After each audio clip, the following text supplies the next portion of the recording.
Last summer was a trip. For the most part, I spent it hanging out with my friends, enjoying our last summer before all heading off to college. This meant that we were either going to the swimming holes or bonfires and having a blast. It also meant that we were being little punks a lot of the time, especially if you ran into us in the evening. We were always up to something wild and stupid. This one night, after having a small pool party, I was driving back home and I had my buddy Dan in the car. It was around 1 in the morning and the road was covered in fog, so we were driving slowly. We may have been stupid, but we always drive safe. As we made our way down the road, Dan pointed out something weird just off the side of the road. It looked like someone was dragging something into the woods next to the street. Dan convinced me to stop for a second and try to get a better look, so I did. And then Dan cracked his window. Immediately, I asked him not to do it. I could tell something shady was going on. Dan didn't listen though. He loudly yelled, "What are you doing?" But he put on a deep, gravelly voice. So of course, we started cracking up. That was when the figure in the fog stood up straight and turned toward us. I felt chills roll down my spine as it slowly began to back up more and more away from the side of the road and deeper into the fog until it was out of sight. I turned to Dan to talk about what just happened, and we were both equally confused. Then Dan's eyes grew wide, and without saying anything, I could tell that something was behind me. As I turned around to look out my window, I nearly flew out of my seat. A man with a face covered in mud was pressed against the driver's side window of my car. I shouted and quickly threw the car into drive and floored it. I had never been so freaked out in my life. That was until Dan pointed out that he didn't think it was mud on his face. He thought it was dried blood. We got to my house and sprinted inside, even though there were no way that the man could have followed up. I wish it had ended there, but 2 days later, Dan and I were watching the news. Authorities found a body in the woods, not far from where we saw that man. It was the body of an elderly woman who had been bludgeoned to death. I told my father about what happened, and he figured I should report what Dan and I had seen that night. So we called the police, and they asked us to come in to give a statement.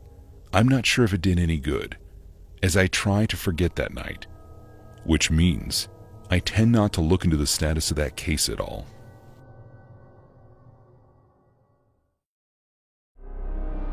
It was the middle of December back in 2009.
At some point, we had to make a decision to pull over.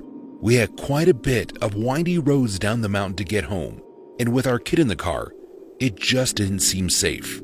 I pulled the car over, and we were on a slight hill, so I made sure to put the emergency brake up.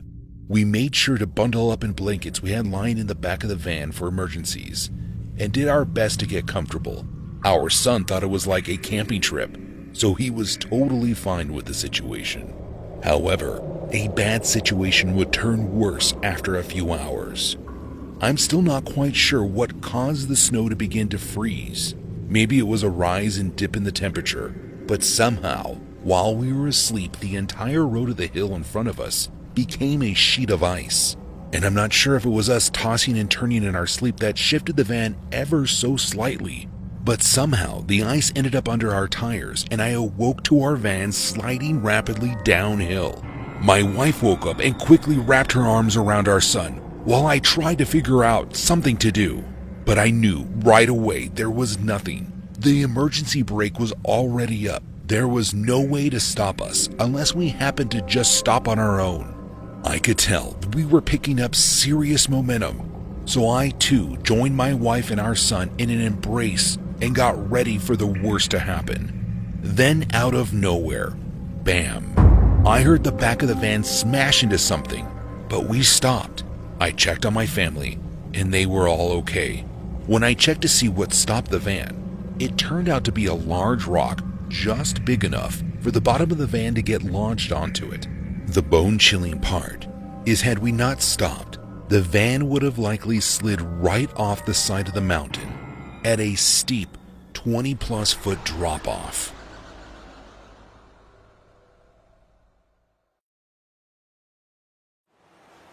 Working as a driver for DoorDash has been a pretty good side job ever since I moved to Converse, Texas. I mainly pick up deliveries inside of San Antonio, but sometimes I will find ones that take me out of Converse and a bit into the country. Now, I used to not mind those deliveries, and I would pretty much accept any job that I could handle, but after this one incident that brought me to a Texas ranch, I will no longer go outside of the cities of Converse and San Antonio. It was around 8:30 p.m., and I picked up an order that brought me out to the middle of nowhere. That's the crazy thing about Texas. 1 second, you can be in a big city, and the next, there is practically nothing around you